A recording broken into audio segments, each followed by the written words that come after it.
Gədəbəy rayonunda kişi qardaşı arvadının sifətini bıçaqla kəsib. Hadisə rayonun Gərgər kəndində baş verib. Kənd sakini 1955-ci il təvəllüdlü Fidail İsmailov valideynləri dünyasını dəyişəndən sonra Rusiyaya köçüb, orada yaşamağa başlayıb.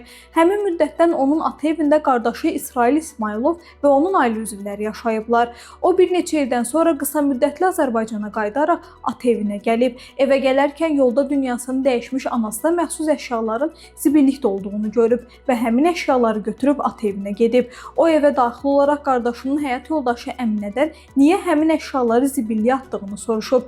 Əminə isə əşyalar köhnəldiyini və yararsız olduğunu bildirib. Nəticədə Fidail ilə Əminə arasında dava düşüb. Dava zamanı Fidail mətbəx bıçağı ilə Əminənin sifət nahiyəsinə xəsarət yetirib.